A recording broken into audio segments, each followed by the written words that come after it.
بسم اللہ الرحمن الرحیم۔ آسماء مبارکہ کے راز۔ شہزادی کونین ایک ہمہ پہلو شخصیت تھی۔ وہ مختلف ملکوتی صفات سے متصف تھی۔ انہی صفات کی مناسبت سے آپ کو یہ اسماء عطا ہوئے۔ اس موارد میں کثرت کے ساتھ احادیث موجود ہیں۔ علامہ مجلسی فرماتے ہیں کہ بہت سے مقامات پر اسم فاعل اسم مفعول کے معنی میں آتا ہے، جیسے کاتم یعنی مختوم، پوشیدہ بات، مکان، عامر یعنی معمور، آباد جگہ۔ اللہ تعالیٰ کا قول ہے فی عیشۃ راضیہ۔ راضیہ اسم فاعل، مرضیہ اسم مفعول کا معنی دیتا ہے۔ اب ان احادیث کا مطالعہ فرمائیں جو اسم فاطمہ کی تشریح کرتی ہے۔ امام جعفر صادق علیہ السلام نے فرمایا کہ رسول اللہ کی حدیث ہے کہ جبریل امین ان کے پاس آئے اور یہ پیغام دیا لَأَنَّهَا فَاطِمَةٌ شِيَعَتُهَا مِنَ النَّارِ۔ آپ کی اس عظیم بیٹی کا نام زمین پر فاطمہ اس لیے رکھا گیا کیونکہ وہ قیامت کے دن اپنے پیروکاروں کو جہنم سے نجات دلانے والی ہیں۔ امام علی رضا علیہ السلام سے مروی ہے کہ رسول خدا نے حضرت فاطمہ زہرا سے فرمایا، اے میری شہزادی فاطمہ، کیا آپ کو معلوم ہے کہ آپ کا نام فاطمہ کیوں رکھا ہے؟ حضرت علی وہاں تشریف فرما تھے۔ انہوں نے عرض کیا، آپ ارشاد فرمائیں کہ فاطمہ کا نام فاطمہ کیوں رکھا گیا ہے؟ رسول اللہ نے فرمایا، اس لیے کہ اس کا نام فاطمہ ہے کیونکہ آپ اور آپ کے پیروکار ان جہنم کی آگ سے محفوظ اور مامون رہیں۔ ایک اور حدیث میں آپ نے ارشاد فرمایا، ان کا نام اس لیے فاطمہ رکھا گیا کیونکہ خداوند تعالیٰ نے انہیں اور ان کی اولاد کو، جس نے اللہ سے اس حالت میں ملاقات کی کہ وہ اس کی وحدانیت پر اور جو کچھ میں نے پیش کیا ہے اس پر ایمان رکھتے ہوں گے، جہنم سے محفوظ کر دے گا۔ کنزوری خنفی نے ابو ہریرہ سے اور اس نے رسول اللہ سے سنا کہ آپ نے فرمایا، میں نے فاطمہ شہزادی کا نام اس لیے رکھا، اللہ تعالیٰ نے اسے اور اس کی اولاد اور اس کے محبوں کو جہنم کی آگ سے محفوظ کر دیا۔ پانچویں امام محمد باقر علیہ السلام کا فرمان ہے، قیامت کے دن خاتون جنت اور جہنم کے دروازے کے قریب تشریف لائیں گی اور بارگاہ ربوبیت میں عرض کریں گی، اے میرے معبود برحق، اے میرے سید و سالار، تو نے میرا نام فاطمہ رکھا ہے اور تو نے اپنی محبت خاص سے مجھے اور مجھ سے میری اولاد سے محبت کرنے والوں کو جہنم کی آگ سے امان دی ہے۔ اے میرے اللہ، تیرا وعدہ برحق ہے، تو اپنے وعدے کی خلاف ورزی نہیں کرتا۔ اسی وقت خدا تعالیٰ کی طرف سے جواب آئے گا، اے فاطمہ، تم نے سچ کہا ہے، میں نے تیرا یہ نام اس لیے رکھا کہ میں نے تجھے اور تیرے پیروکاروں اور تیری اولاد کے پیروکاروں کو جہنم کی آگ سے محفوظ فرمایا۔ میرا وعدہ سچا ہے اور میں وعدہ خلافی نہیں کرتا۔ گناہوں اور ناپسندیدہ امور سے امان۔ راوی کہتا ہے کہ امام جعفر صادق علیہ السلام نے مجھ سے فرمایا، تجھے معلوم ہے کہ اس میں فاطمہ کی تفسیر کیا ہے؟ میں نے عرض کیا، اے میرے سردار ارشاد فرمائیے۔ آپ نے فرمایا، اس میں فاطمہ کا معنی ہے جسے ہر ناپسندیدہ امر سے محفوظ کر دیا گیا ہو۔ پھر آپ نے فرمایا، اگر امیر المومنین علی علیہ السلام نہ ہوتے تو روئے زمین پر بنو آدم میں سے قیامت تک ان کا کوئی کفو نہ ہوتا۔ علماء اہل سنت کے بہت سے علماء نے اس حدیث کو بیان کیا ہے۔ ان میں سے ایک شخص نے حضرت ام سلمہ سے روایت کی کہ رسول اللہ نے فرمایا، اگر اللہ تعالیٰ امام علی علیہ السلام کو خلق نہ کرتا تو فاطمہ زہرا کے لیے کفو نہ ہوتا۔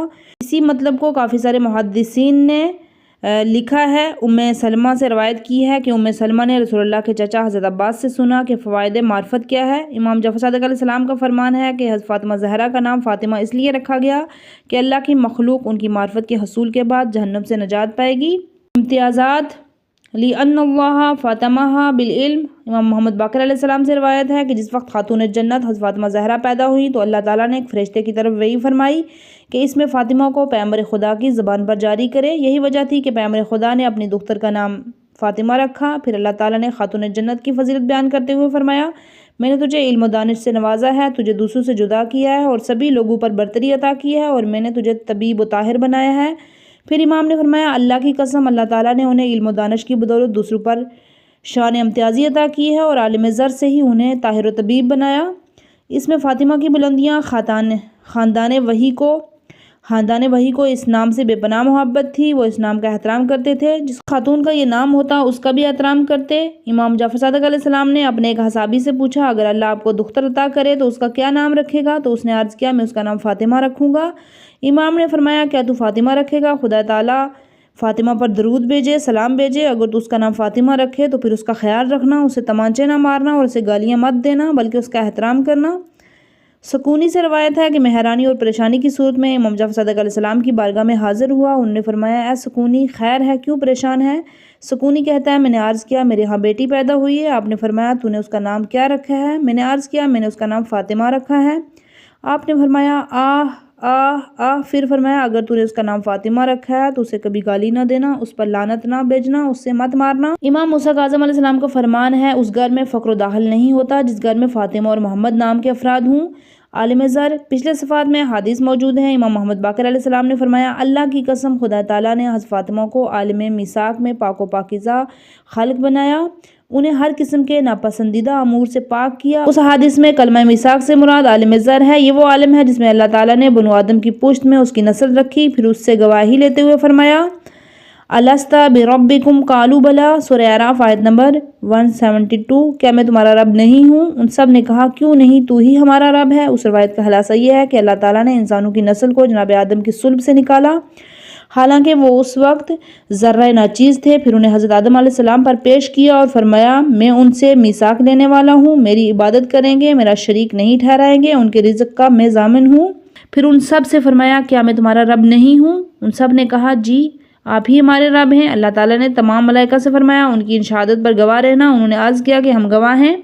اس مورد میں بھی اللہ تعالیٰ نے تمام اولاد آدم کو جب عالم میثاق میں ظاہر کیا تو وہ اس وقت فہم و عقل رکھتے تھے، انہوں نے الہی خطاب سنا اور سمجھا، پھر انہیں صلب آدم میں رکھا۔ تمام لوگ محبوس ہیں، خدا تعالیٰ اپنے اس مرضی کے ساتھ جسے چاہتا ہے اسے زمانے میں حاضر کر دیتا ہے۔ وہ جب دنیا میں آتے ہیں اگر وہ اسلام اور اس کے احکام کو اپناتے ہیں تو انہیں اولین فطرت پر سمجھا جاتا ہے، اگر وہ کفر کو اپناتے ہیں تو وہ در حقیقت فطرت اولیٰ کو جٹلاتے ہیں۔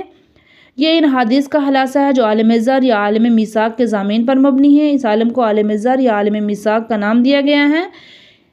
حضرت امام محمد باقر علیہ السلام نے اپنے کلام میں اس بات کی طرف اشارہ فرمایا کہ صدیقہ طاہرہ فاطمہ زہرا اس دن سے ماہانہ عدت سے پاک اور پاکیزہ تھیں۔ عالم زر کا ذکر بہت سے حدیث میں موجود ہے، ہم یہاں چند ایک کا ذکر تبرک کے طور پر رقم کرتے ہیں۔ اصول کافی میں امام جعفر صادق علیہ السلام سے روایت ہے کہ آپ نے فرمایا جب رسول اللہ سے دریافت کیا گیا آپ کو اولاد آدم پر کس وجہ سے فضیلت حاصل ہے، آپ نے فرمایا میں ہی سب سے پہلا فرد ہوں جس نے اپنے رب کا اقرار کیا۔ اللہ تعالیٰ نے تمام انبیاء سے میثاق لیا تھا، انہیں اس پر گواہ بناتے ہوئے فرمایا الست بربکم، کیا میں تمہارا رب پروردگار نہیں ہوں؟ قالوا بلی، ان سب نے پکار کر کہا جی ہاں تو ہی ہمارا پروردگار ہے، سب سے پہلے میں نے جواب دیا تھا۔ ابو بصیر کہتے ہیں میں نے امام جعفر صادق علیہ السلام کی خدمت میں عرض کیا جب سب لوگ عالم زر میں تھے تو ان لوگوں نے کس طرح جواب دیا تھا حالانکہ وہ اس وقت ذرے کی صورت میں تھے؟ آپ نے فرمایا خدا تعالیٰ نے انہیں قدرت عطا کی تھی، وہ جس صورت میں سوال کو دریافت کریں اس صورت میں اس سوال کا جواب دیں۔ زرارہ نے یہی سوال امام محمد باقر علیہ السلام کی خدمت میں عرض کیا اس آیت کو سورہ اعراف آیت نمبر 172 کا معنی کیا ہے؟ امام نے فرمایا خدا تعالیٰ نے نسل آدم کو قیامت تک اس کی پشت سے خارج کیا حالانکہ وہ ذرہ کے مانند تھے اور انہیں اپنی شناخت کرائی، اگر ایسا نہ ہوتا تو کوئی بھی اپنے پروردگار کو نہ پہچان سکتا۔ جب حضرت عمر مناسک حج سے فارغ ہو کر حجر اسود پر پہنچے تو اسے مس کیا اور کہا خدا کی قسم میں جانتا ہوں کہ تو پتھر ہے، نہ نفع دے سکتا ہے نہ نقصان، اگر پیغمبر اسلام نے تجھے مس نہ کیا ہوتا تو میں تجھے مس نہ کرتا۔ امیر مومنین امام علی علیہ السلام نے جب حضرت عمر کی یہ بات سنی تو فرمایا اے ابو حفص ایسی باتیں مت کہہ، پیغمبر اسلام اس پتھر کی حقیقت کے عالم تھے اس لیے آپ اسے مس کرتے تھے، اگر تم قرآن کو غور سے سنو اور پڑھو اس کی تفسیر و تعویل کو سمجھو تو تمہیں معلوم ہو یہ پتھر فائدہ بھی دیتا ہے اور نقصان بھی، اس کی 2 آنکھیں 2 ہونٹ اور بولنے والی زبان ہے، جو شخص عہد کی پاسداری کرتا ہے وہ اس کے حق میں گواہی دے گا۔ عمر نے کہا ابو الحسن آپ اس امر کو میرے لیے قرآن سے ثابت کیجئے۔ امام علیہ السلام نے فرمایا اللہ تعالیٰ کا قول ہے بسم اللہ الرحمن الرحیم وَإِذَا أَخَذَ رَبُّكَ مِن بَنِي آدَمَ مِن ظُهُورِهِمْ ذُرِّيَّتَهُمْ وَأَشْهَدَهُمْ عَلَىٰ أَنفُسِهِمْ أَلَسْتَ بِرَبِّكُمْ قَالُوا بَلَىٰ شَهِدْنَا، سورہ اعراف آیت نمبر 172۔ اور جب آپ کے رب نے اولاد آدم کی پشتوں سے ان کی نسل کو نکالا تو ان پر خود انہیں گواہ بنا کر پوچھا کیا میں تمہارا رب نہیں ہوں؟ سب نے کہا تو ہمارا رب ہے، ہم اس کی گواہی دیتے ہیں۔ جب اللہ کے نیک بندوں نے اس کی اطاعت کا اقرار کیا ان کا پروردگار ہے وہ اس کے بندے ہیں، تو خداوند تعالیٰ نے ان سے بیت اللہ کی زیارت کا عہد لیا، پھر اللہ تعالیٰ نے پانی سے زیادہ باریک کاغذ خلق فرمایا، قلم سے کہا میرے ان بندوں کی زیارت کعبہ کی حاضری کو لکھ دے، اس وقت قلم نے بندگان خدا کی حاضری کو لکھ لیا، اس وقت اس حجر کو کہہ دیا گیا وہ اپنے منہ کو کھولے، حجر اسود نے اپنے منہ کو کھولا، اللہ کے حکم سے اس خط کو نگل لیا، پھر اس نے کہا کہ اسے محفوظ رکھنا، جب وہ میرے بندے کعبے کی زیارت کے لیے آئیں گے تو ان پر گواہ رہنا، ان کے حق میں گواہی دینا۔ حجر اسود انتہائی اطاعت کے ساتھ نازل ہوا اور اسی جگہ آ کر ٹھہرا۔ اے عمر کیا آپ بھی جب اس کے پاس آئے تو اسے مس کرے تو یہ کلمہ نہیں کہے گا میں نے اپنی امانت ادا کر دی اور اپنے عہد کو پورا کیا تاکہ یہ پتھر میری زیارت کی گواہی دے گے، عمر نے عرض کیا خدا کی قسم میں ایسا کروں گا۔ جناب امیر نے فرمایا یہی بیان فطرت ہے۔ قارئین عزیز، اگر آپ اصول کافی، بہار اور دوسری روائی کتابوں کی طرف رجوع فرمائیں تو عالم زر پر کثرت کے ساتھ روایات اور کتب میں موجود ہیں۔ ہمارے بعض علماء پر یہ حقیقت پوشیدہ تھی جن کی وجہ سے وہ اس آیت کے پیام کو نہیں سمجھ پاتے تھے، جس کی وجہ سے ان احادیث میں شکوک و شبہات کرنے لگے تھے، حالانکہ اس ضمن میں کثرت کے ساتھ احادیث موجود ہیں۔ اللہ تعالیٰ ان سے درگزر فرمائے۔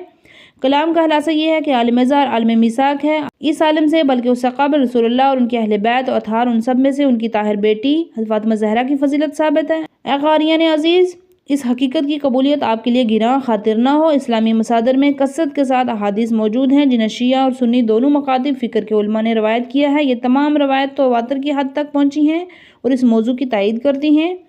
یہ احادیث مذکور جو شیعہ کتب میں مذکور ہیں ان کا شمار ہی مشکل ہے۔ جہاں اہل سنت کے علماء کی بات ہے ان میں صفوری شافعی نے نزہۃ المجالس میں، قصائی اور دوسرے علماء اہل سنت نے اس روایت کو نقل کیا ہے۔ جب اللہ تعالیٰ نے حضرت آدم کو خلق فرمایا تو بحشت میں جناب آدم کی نگاہ ایک حسن و جمال کی پیکر خاتون پر پڑی جس کی زیبائی اور درخشندگی ناقابل بیان تھی، جس کے سر پر سونے کا تاج تھا اور زر و جوہر سے مرصع تھا۔ آدم کو بحشت اس سے حسین تر کوئی نظر نہیں آیا۔ حضرت آدم نے بارہا ربوبیت میں عرض کیا، میرے پروردگار یہ ہستی کون ہے؟ حضرت آدم کو جواب دیا گیا، یہ آخری نبی حضرت محمد مصطفیٰ صلی اللہ علیہ وآلہ وسلم کی دختر ہیں۔ جناب آدم نے عرض کیا، پروردگار اس بیٹی کا شوہر کون ہے؟ اس وقت جناب جبرائیل کو کہا گیا کہ تم آدم کے لیے یاقوتی قصر کھولو۔ جب جناب جبرائیل نے اسے کھولا تو اس کافور کا قبہ نظر آیا، اس میں سونے کا تخت بچھا ہوا تھا، اس تخت پر حسن و جمال کا پیکر نوجوان نظر آیا جو حسن و خوبصورتی میں حضرت یوسف سے بڑھ کر تھا۔ اس وقت حضرت آدم نے پوچھا، پروردگار یہ جوان کون ہے؟ جواب آیا، یہ حسین و جمیل نوجوان فاطمہ زہرا کا شوہر ہے۔ علامہ عسقلانی نے اس روایت کو اپنی کتاب میں نقل کیا ہے۔ امام حسن عسکری علیہ السلام سے روایت ہے کہ پیغمبر خدا نے فرمایا، جس وقت اللہ نے حضرت آدم اور حضرت حوا کو خلق فرمایا تو وہ دونوں جنت میں خرامہ خرامہ چل رہے تھے۔ انہوں نے ایک دوسرے سے کہا، ہم سے زیادہ بھی کوئی خوبصورت ہوگا؟ اس وقت اچانک ان دونوں کی نگاہ ایک دوشیزہ پر پڑی، اس قدر حسین و جمال انہوں نے دیکھا نہیں تھا کوئی۔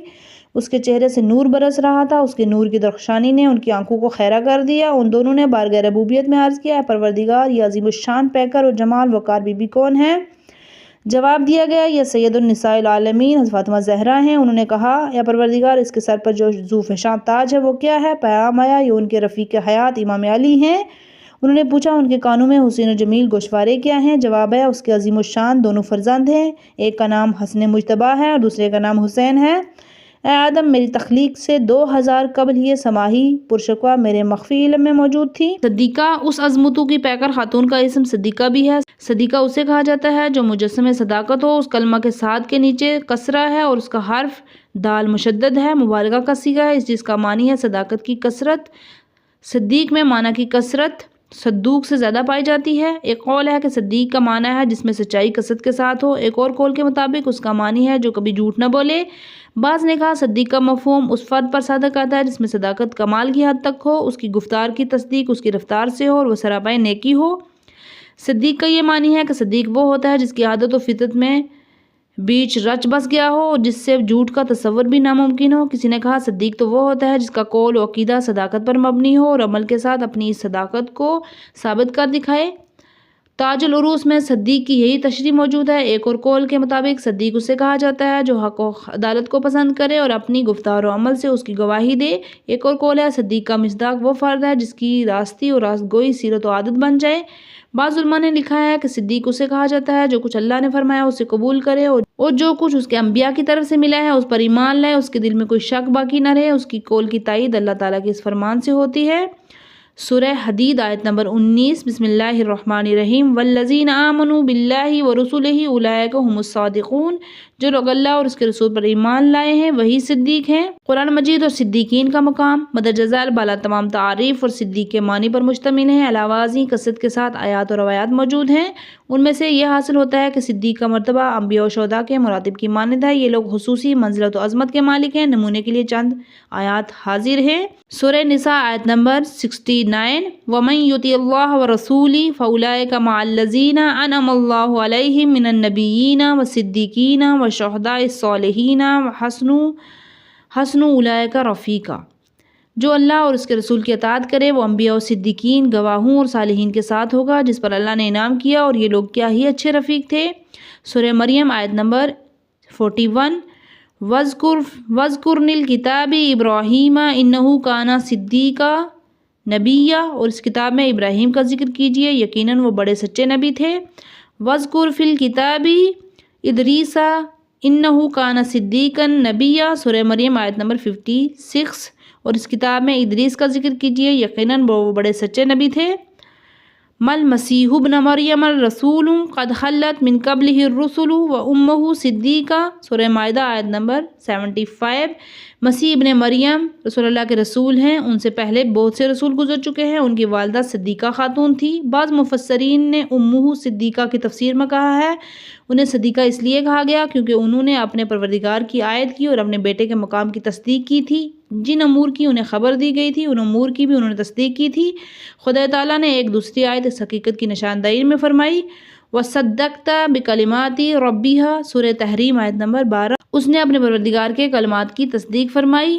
مراحل تصدیق، جب ان آیات میں غور کیا جائے تو یہ حقیقت کھل کر سامنے آ جاتی ہے۔ آیات اور روایات کی روشنی میں تصدیق کی گواہی کے دو مرحلے ہیں، کبھی اللہ اور اس کے پیغمبروں اور کتب سماوی کی گواہی و تصدیق لسانی ہوتی ہے، عملی نہیں ہوتی، اور اس امر کی تصدیق کرتا ہے ہر حال میں اللہ کی اس پر نگاہ ہے، اس کی حلوت و جلوت اس کے سامنے ہے، پھر بھی وہ گناہ نافرمانی کرتا ہے اور اسے یہ معلوم ہے کہ اللہ کی طرف سے پر حقوق کی ادائیگی واجب ہے۔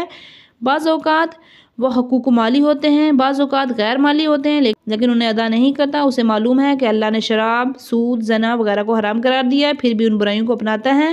وہ آدمی اپنی زبان کے ساتھ اللہ اور اس کے حلال و حرام اور ثواب و عطاب، جنت و تار کی تصدیق کرتا ہے، لیکن اس کا عمل اس کی تصدیق کے مطابق نہیں ہوتا، یعنی اس کی تصدیق اس درجے پر نہیں پہنچی اس کے قول و فعل میں مطابقت پیدا ہو جائے، یعنی اس کے عقیدے اور عمل کے درمیان موافقت پیدا کر دے۔ لیکن یہ صدیق ہوتے ہیں جو حق کا عقیدہ رکھتے ہیں، اس پر ایمان لاتے ہیں، ان عقائد کی روشنی میں عمل کرتے ہیں۔ ایسے لوگوں کی تعداد ہر زمانے میں ہر جگہ بہت ہی قلیل رہی ہے۔ قارئین محترم، اب آپ نے ان تعریف اور لوگوں کے اعمال کے درمیان نسبت پیدا کر لی، ان وضاحتوں کی روشنی میں آپ نے معلوم کر لیا کہ صدیقین کی تعداد نہ ہونے کے برابر ہے، شاید کہ کچھ ایسے شہر بھی ہوں گے جن میں ایک صدیق بھی نہ ہو۔